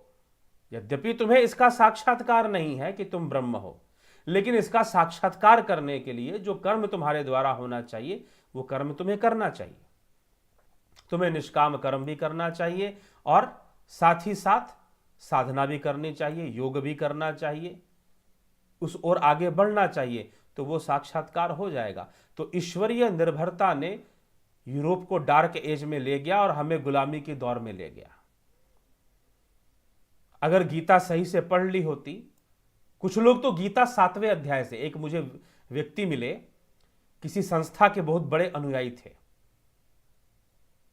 वो क्या कहने लगे कि नहीं जी, गीता का जो वास्तविक उपदेश है ना, वो भगवान 7वें अध्याय से शुरू करते हैं। उसके पहले जो उन्होंने दिया है, नहीं, वो बस ऐसे ही बोलचाल की भाषा में भगवान बता रहे हैं, लेकिन असली उपदेश 7वें अध्याय से है। उसके पहले का उपदेश नहीं है। ऐसे भी लोग बैठे हुए हैं, ऐसी संस्थाएं बैठी हुई हैं, ऐसे गुरुजन लोग बैठे हुए हैं। इसलिए तो मैं कहता हूं कि गीता के श्लोकों का दुरुपयोग, अपना स्वार्थ मत ढूंढो उसके भीतर। ठीक है, स्वार्थ मत ढूंढो, अपनी संस्था की पुष्टि मत ढूंढो। एक बात हमेशा, गीता पढ़ो तो हमेशा याद रखो कि वह इसलिए नहीं था कि अर्जुन जो है साधु सन्यासी कुछ बनकर कटोरा लेकर घूमना शुरू कर दे, मैं तो ब्रह्मचारी रहकर ही जीवन जी लूंगा। इसलिए नहीं था गीता का उपदेश, इसलिए था कि अर्जुन अपना गांडीव उठा ले और युद्ध के लिए तैयार हो जाए। ये बात क्यों भूल जाते हैं? ये बात क्यों भूल जाते हैं? लेकिन गीता पढ़ने वाले ज्यादातर ये बात भूलकर ही गीता पढ़ते हैं। समस्या यहां पर है कि आप इस बात की अवहेलना कर देते हो कि गीता का उपदेश अर्जुन को इसलिए दिया गया वह गांडीव उठाए और धर्म युद्ध को संपन्न करे, ना कि इसलिए दिया गया कि वह जो है नाच गान करता रहे। ठीक है, तो नाच गान करने के लिए नहीं दिया गया, आंसू बहाकर रोने के लिए नहीं दिया गया। तो यही चीज थी, ईसाइयत ने रोना सिखाया, लोगों को रोना सिखाया कि तुम रोवो, जीसस क्राइस्ट की याद में रोवो, तुम इसकी याद में रोना सिखाया, खूब रोवो, तुम निर्भर हो जाओ। और कुछ लोगों को हत्यारा बना दिया कि जो ईश निंदा करेगा उसकी हत्या कर दो, तुम्हारा पुण्य है, ईश्वर प्रसन्न हो जाएंगे, जाओ तुम मार दो उसे। और ना जाने कहते हैं कि मात्र 1 महीने के अंदर 1 लाख औरतों को जिंदा जलाकर मार दिया गया यूरोप के अंदर फॉर ब्लास्फेमी, कि उन्होंने ईश निंदा किया। और ईसा मसीह इन औरतों को पसंद नहीं करते थे, यह प्रमाणित किया गया बाइबल के आधार पर। वो नारियों से नफरत करते थे, स्त्रियों से नफरत करते थे, इसलिए जलाकर मार दिया गया। और ना जाने ऐसी कितनी हत्याएं हो गई, कितनी हत्याएं हो गई इस प्रकार से। क्या हम भी चाहते हैं कि यही सब हो जाए? सनातन कभी दो नहीं हो सकता, सत्ताएं कभी दो नहीं हो सकती या तीन नहीं हो सकती। अगर दो या तीन सत्ता है तो वो तीनों एक दूसरे को सीमित करने में लग जाएंगी, और अगर सीमित करेंगी तो वो उसे आप सनातन नहीं कह सकते। जिस चीज के लिए आप सनातन शब्द का प्रयोग करते हैं वह सनातन धर्म ब्रह्म है, वही अनेक रूप धारण कर रहा है, वही सर्वव्यापी है। जीव उससे परे नहीं है, कुछ भी उससे परे नहीं है, और तुम स्वयं भी ब्रह्म हो। मनोबुद्धि अहंकार चित्तानि नाहम शिवोहम शिवोहम शिवोहम शिवोहम। तुम शिव कैसे हो सकते हो? तुम तो कभी शिव नहीं हो सकते। तुम कृष्ण कैसे हो सकते हो? अपने भीतर बैठे हुए कृष्ण को जानो, अपने भीतर बैठे हुए राम को पहचानो, अपने भीतर बैठे हुए शिव को जानो और कर्म करो। बाहर कहां ढूंढते हो कि कोई अवतार आएंगे तुम्हारी रक्षा करेंगे? डार्क एज ऑफ इंडिया शुरू हो चुका था। बीच बीच में कुछ समझाने वाले विद्वान भी आते रहे, ज्ञानी जन आते रहे कि जी नहीं भाई, थोड़ा समझो, अंधभक्ति मत करो, कोई परमात्मा तुम्हें बचाने के लिए नहीं आएगा। वह द्रौपदी थी, द्रौपदी की साधना थी, द्रौपदी के पुण्य थे, कृष्ण आगे बचाने। और कृष्ण एक सिद्ध योगी थे, योगेश्वर कहलाए, सिद्ध योगी कहलाए, उन्होंने कर दिया। अगर आप मुझसे पूछोगे कि कल किसी ने शायद मुझसे प्रश्न किया था कि आप कृष्ण को किस रूप में देखते हैं, तो कृष्ण को तो इन आंखों से कोई देख नहीं सकता। कृष्ण भी कह रहे हैं कि इन आंखों से जो दो भी देख रहा है वह माया है। यह कृष्ण कहते हैं, ना तो मां में शक्य से दृश्य में नहीं वह सो चक्षुषा, इन चक्षुओं से तू मुझे देख ही नहीं सकता। सीधी सी बात, तू जो भी देख रहा है वह सत्य नहीं है। इसलिए शरीर रूप में मेरे लिए कृष्ण एक सिद्ध योगी है, और आत्मा रूप में तो सब ही ब्रह्म है। आत्मा रूप में तो तुम भी ब्रह्म हो, सिर्फ कृष्ण ही नहीं, तुम भी ब्रह्म हो। फर्क इतना है कि कृष्ण ने अपने आप को ब्रह्म स्थित कर लिया है, आत्म स्थित कर लिया है, तुमने नहीं किया। उन्होंने अपने आप को आत्म स्थित कर लिया है, इसलिए जो ब्रह्म शक्ति है उनके अंदर विकसित हो गई है, तुमने नहीं किया। फर्क बस इतना है, अंतर बस इतना है। तो आज यह जो क्रिसमस डे लोग मनाते हैं, आप कोई आजकल तो भाई इंडिया में भी लोग, फैशन में भी कुछ लोग एडवांस बनने के लिए मना लेते हैं, लेकिन जान लो कि ये Christianity is responsible for the dark age of Europe. Europe को अंधकार के युग में ढकेलने वाली विचारधारा का नाम क्रिश्चियनिटी है। पुनर्जागरण से उस विचारधारा का विरोध शुरू हुआ। क्या तुम भी ईश्वर के ऊपर वैसे ही निर्भर होकर रोना चाहते हो, गाना चाहते हो? जहां तुम्हें युद्ध करना चाहिए था तुम युद्ध ना कर कर रोओगे, गाओगे? तो इसीलिए कभी ऐसी ऐसी प्रथा का तुम समर्थन क्यों करोगे? तुम्हें तो कहना चाहिए अहम ब्रह्मास्मि, तुम्हें तो कहना चाहिए योगी भवार्जुना, तस्मात योगी भवार्जुना, अर्जुन तो योगी बन जा। ये सबको कह रहे हैं श्री कृष्ण की योगी बन जाओ, योगी बन जाओ। तो मित्रों, विचार करने की आवश्यकता है, पाप पुण्य के उलझन में उलझने की आवश्यकता नहीं है। जो जरूरी कर्म है पाप पुण्य की बिना चिंता किए आपको करना पड़ेगा, वही जरूरी कर्म है। तो इसलिए उस अंधकार युग में इस देश को मत ले जाओ ईश्वर की निर्भरता सिखा सिखाकर और गुरु के नाम पर उन्हें अंधभक्त बना बनाकर। कई संस्थाएं यही काम करती हैं देश के अंदर, पंगु बनाने में, जनता को, जनमानस को, शिष्य समुदाय को पंगु बनाने में लगी रहती है कि ये लोग अपनी बुद्धि एकदम खत्म कर दे और गुरु जी कह दे सूरज को चांद तो चांद मान ले, चांद को सूरज तो सूरज मान ले, ऐसा बनाने में लगी रहती है। कई धार्मिक संस्थाएं हैं वो ऐसा ही बनाने में लगी रहती हैं शिष्य समाज को। क्या? तो ऐसा नहीं बनना है, नहीं तो डार्क एज ऑफ इंडिया आ जाएगा फिर से। ऐसा नहीं बनना है। तुम तो अहम ब्रह्मास्मि को मानने वाले हो भाई, तुम तो जीव और ब्रह्म के एकत्व को मानने वाले हो। तुम अपनी शक्ति को पहचानो, तुम्हारे भीतर जो पावर है, जो शक्ति है, उसको जागृत करो, उसको पहचानो, उसको जानो। ठीक है, तो हमें यह जानने की आवश्यकता है, यह समझने की मित्रों आवश्यकता है, उलझने की आवश्यकता नहीं है। और हमें ऐसी विचारधारा को, जिसने समाज को, एक विश्व के एक क्षेत्र में एक समाज को पिछड़ा रखा, काफी दिनों तक वो पिछड़े रहे, ठीक है, तो वो हमें पालन करने की उसकी हमें आवश्यकता ही नहीं कि हम कोई क्रिसमस मनाएं या वो मनाएं। और कोई अच्छी विचारधारा होती तो सोची जाती।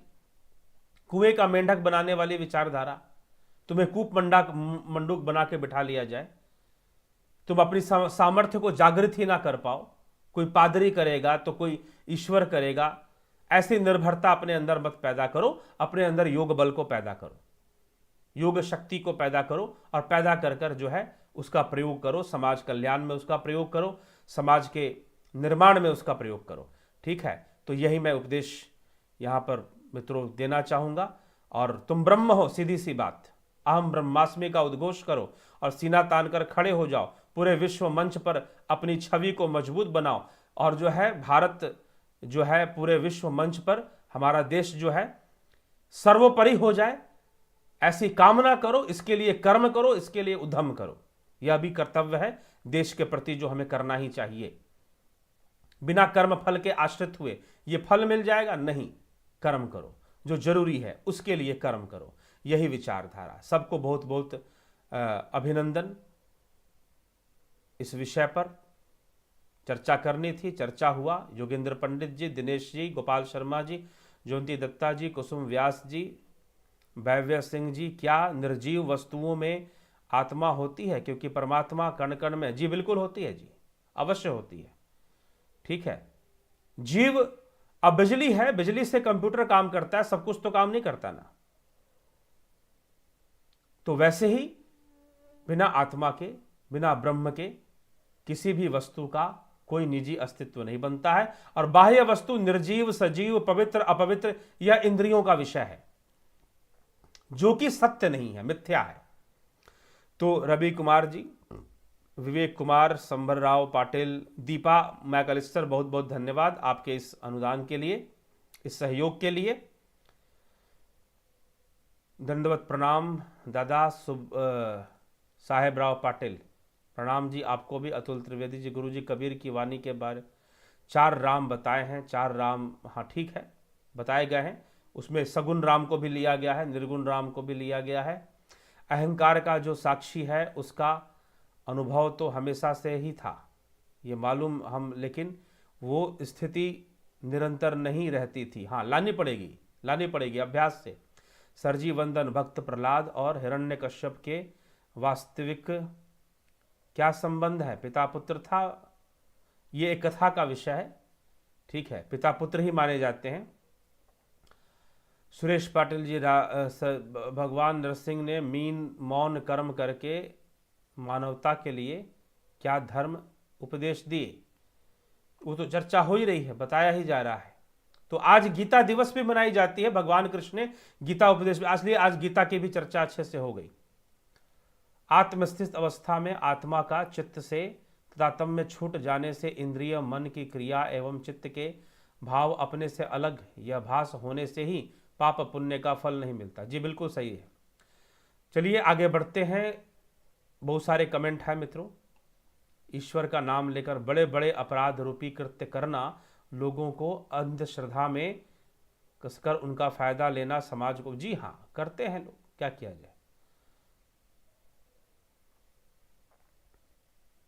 तो विवेक से बहुत धन्यवाद। विक्रम सिंह जी, देव राठौर जी, गोपाल शर्मा जी, सबको, के जी भारवत जी, महेंद्र कौशिक जी, विशाल मालवीय जी, ऋषिकेश इंगले जी, मदन मेहता जी, सबका अभिनंदन। नाम पढ़ रहा हूं, सबके कमेंट नहीं पढ़ूंगा, बहुत देर हो चुकी। अहम ब्रह्मास्मि जी, happy Saturnalia everyone, please know the history behind Christmas. हाँ, नरेंद्र सेट्टी, अशोक, अहम ब्रह्मास्मि, हैप्पी सतुमला लिया। तो मुकेश कुमार शुक्ला, लालमन यादव, बहुत बहुत धन्यवाद, आप सबका बहुत बहुत आभार। बने रहने के लिए, जुड़े रहने के लिए चैनल को सब्सक्राइब कर दें मित्रों, शेयर कर दें, और जो भी जानकारी आपको अच्छी लगे शेयर भी किया करें वीडियोस को, ताकि और लोगों के अंदर जागरूकता आ जाए। तो और पूरा सुना करें, एक बार में लंबी हो जाती है, एक बार में नहीं सुन सकते, तो पूरा सुनना चाहिए। जो मित्र बाद में सुनते हैं उनके लिए मैं कह रहा हूं। तो चलिए आप उनको यही संदेश दें। विराम देते हैं, इसी के साथ कल एक नए विषय के साथ चर्चा लेकर आएंगे। बहुत बहुत धन्यवाद।